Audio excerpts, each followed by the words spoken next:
માયાભાઈ આહિર દ્વારા જે નિવેદન આપવામાં આવ્યું એ વિવાદ હવે દિવસે ને દિવસે વકરી રહ્યો છે। આ તમામ ચર્ચાઓની વચ્ચે હવે માયાભાઈ આહિરને લઈને અનેક નિવેદનો પણ સામે આવી રહ્યા છે। હવે કોણ મેદાને આવ્યું છે એની વિગતે ચર્ચા કરીશું। નમસ્કાર, હું છું ઉજ્જવલ અને આપ જોઈ રહ્યા છો નિર્ભય ન્યૂઝ। માયાભાઈ આહિર અને માયાભાઈ આહિરના જે સ્ટેજ પરથી બોલવામાં આવેલા શબ્દો, ટેક્સ પેયર્સને લઈને જે વાત કરવામાં આવી એ વિવાદ હવે દિવસે ને દિવસે ક્યાંક ને ક્યાંક વકરતો હોય એવું લાગી રહ્યું છે। એક જાગૃત નાગરિક દ્વારા આરટીઆઈ પણ કરવામાં આવી અને ત્યારબાદ આ આખી બાબતમાં માયાભાઈ આહિર, કીર્તિદાન ગઢવી તેમના દ્વારા કેટલા 2017 થી લઈને કેટલા સરકારી ડાયરાઓ કરવામાં આવ્યા, શું બાબત હતી, કેટલા પૈસા લેવામાં આવ્યા, આ તમામ બાબતોને લઈને અનેક ચર્ચાઓ થઈ। બીજી તરફ જો વાત કરવામાં આવે તો અનેક કલાકારો, હવે આપણે વાત કરીએ દેવાયત ખવડ હોય, રાજભા ગઢવી હોય, કીર્તિદાન ગઢવી હોય, ગીતાબેન રબારી હોય કે અનેક એવા નામો છે કે જે માયાભાઈ આહિરના સમર્થનમાં પણ મેદાને આવ્યા અને માયાભાઈ આહિરને લઈને પણ વાત કરવામાં આવી। પરંતુ હવે આ તમામ ચર્ચાઓની વચ્ચે કોળી સમાજના આગેવાન શું કહી રહ્યા છે એ પણ સાંભળી લઈએ। વાત જે એક ડાયરામાં લોક સાહિત્ય જેમણે એક નિવેદન આપ્યું કે આજે તો કોઈ બી વ્યક્તિ એમ કે તમે તો અમારા ટેક્સના પૈસાનો પગાર ખાવ છો,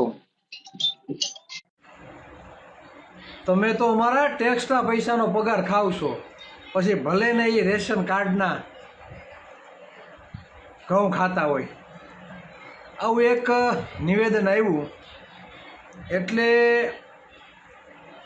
આ નિવેદન ઉપર થોડીક ચર્ચા થઈ જાય અને થવી જ જોઈએ, કેમ કે 3000 વર્ષ સુધી જેણે આપણે ગુલામ રાખ્યા, લોક સાહિત્યકાર કે તમે સમાજને જે પીરસવા માગો છો, એટલા અઢળક લોકો તમારી સામે બેઠા હોય, હજારો લોકો તમારી સામે બેઠા હોય, તમે જો વાસ્તવિકતાથી આ લોકોને જાગૃત ના કરો અને માત્ર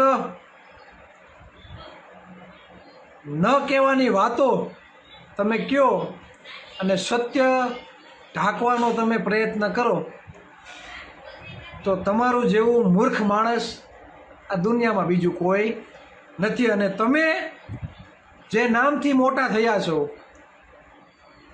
જેનો સિમ્બોલ તમારા ઉપર લાગેલો છે, પછી હાસ્ય કલાકાર હોય, લોક સાહિત્યકાર હોય, ભજનીક હોય કે કોઈ બી કલાકાર હોય,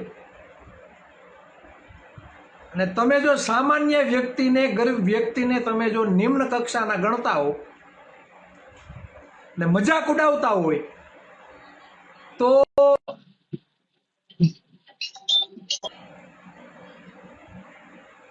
તો તેને સાંભળનાર જે પણ શ્રોતાઓ છે તેને સમજવું જોઈએ કે ખરેખર આપણે અહીંયા આપણો સમય બરબાદ કરવા આવીએ છીએ કે શા માટે આવીએ છીએ। ટેક્સ ચૂકવીએ છીએ અને ટેક્સ ચૂકવીએ છીએ એટલે જ આ સરકાર ચાલે છે,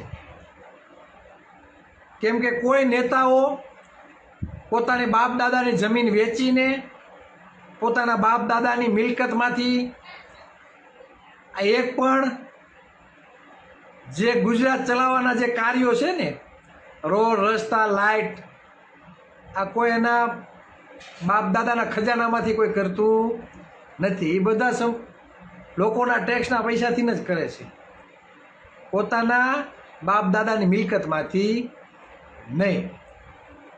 અને અમુક અંધભક્તો, સરકારમાં બેઠેલા, સરકારની ચાપલુસી કરનારા અમુક લોકો તો એવા કહે છે કે સરકાર એમ કહે ને કે કપડાં કાઢીને નાચો, નાચવા માંડે, આવા હોતા નહીં છે।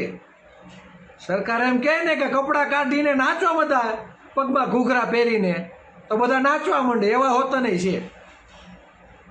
જેને લાગુ પડતું હોય એને લેવાનું છે, મારા માપનું છે એમ કરીને ઓઢવાની જરૂર નથી। આપણે કોઈ વ્યક્તિનો વિરોધ નથી, પણ કહેવાનો મતલબ એ છે કે આઝાદીના 76 વર્ષ પછી પણ ઓબીસી એસસી એસટી સમુદાયના, ખાસ કરીને ઓબીસી સમાજ જે સામાજિક અને શૈક્ષણિક પછાત દરજ્જામાં આવે છે, તો કેમ ભાઈનું પછાતપણું હજી દૂર નથી થયું? આવી તો વાત કરો કોકદીક. આઝાદીના 76 વર્ષ પછી પણ હજી કેમ આપણું પછાતપણું દૂર નથી થયું? ઓબીસીમાં 146 જ્ઞાતિ આવે, કોળી, ઠાકોર, ભરવાડ, રબારી, આહીર નહીં. તમે થૂકો ને તો એ મટકીમાં થૂકવાનું. તમે હાલો તો તમારા પગ ઉપર, જે લોકો પોતાને ઉચ્ચ વર્ણના ગણાવે છે એ તમારા પગ ઉપર, તમારા પગલા ઉપર જો પગ મૂકે ને તો એને આભડછેટ લાગતી. તમને કોઈક અડે ને તો તમે એ લોકો અભડાઈ જાય. ગામના રામજી મંદિર હોય કે ગામના મંદિરોમાં પ્રવેશ નહીં. કોઈના ખેતરમાંથી અનાજ પણ તમે ના લઈ શકો. આ પરિસ્થિતિ હતી. સ્ત્રીઓને પતિ મરી જાય ને એટલે સતી કરી દેવામાં આવતી. દીકરીનો જન્મ થાય એટલે દૂધ પીતી કરવામાં આવે, આમ જબોડે, જીવે તો ઠીક છે, બાકી ઈશ્વરને પ્યારી. દેવદાસી પ્રથા હતી. વાંચો તો ખબર પડે, કેમ કે તમારે તો સારું સારું જ્ઞાન પીરસવું છે. કયો ને દેવદાસી પ્રથા હતી, શા માટે હતી? કયો તમે કોકને કે શુદ્ર કોઈ વ્યક્તિ પરણીને આવે એટલે એની સ્ત્રીને પંડિતોને ત્યાં મૂકવામાં આવતી. વાત કરો ને ખુલીને, ખબર પડે. તમે એ નહીં કહો. 3000 વર્ષ સુધી જે ગુલામી કરી ને, ઇતિહાસ કોઈ વાગોળશે નહીં. ભણવાનો અધિકાર નહોતો એ કોઈ વાગોળશે નહીં. બસ માત્ર ને માત્ર પોતાના ખીચા ભરવા માટે, રાજકીય પક્ષોને વફાદાર લેવા માટે, રાજકીય પક્ષોને મજા આવે એવા બયાનો આપવાના. તમે અહીંયા કોળી સમાજના આગેવાન ચિરાગ ઝાલાને પણ સાંભળ્યા, અને હવે ક્યાંક ને ક્યાંક કોળી સમાજ ફરી એકવાર માયાભાઈ આહિરની સામે મેદાને આવ્યું છે. આપણને બધાને બગદાણા વિવાદ તો ખબર જ છે કે પછી જે વિવાદ થયો હતો ત્યારબાદ કોળી સમાજ મેદાને આવ્યો હતો ને માયાભાઈ આહિરના પુત્ર જયરાજ આહિરને જેલ સુધી પણ જવું પડ્યું હતું. હવે આજે આખો વિવાદ સામે આવ્યો છે. એમાં જોવાનું રહેશે કે આગામી સમયમાં શું થાય છે. માયાભાઈ આહિર દ્વારા કોઈ નિવેદન આપવામાં આવે છે કે નહીં, અને ખાસ કરી અને માયાભાઈ આહિર શું આખા વિવાદમાં કોઈ નિવેદન આપે છે, માફી માંગે છે કે નહીં, એવા અનેક સવાલો પણ હાલ ઊભા થઈ રહ્યા છે. આ સમગ્ર બાબતે તમારો શું અભિપ્રાય છે એ અમને કમેન્ટ કરી જરૂર જણાવશો, ને અમારી ચેનલ નિર્ભય ન્યૂઝને લાઇક, શેર, સબસ્ક્રાઇબ કરવાનું ભૂલશો નહીં.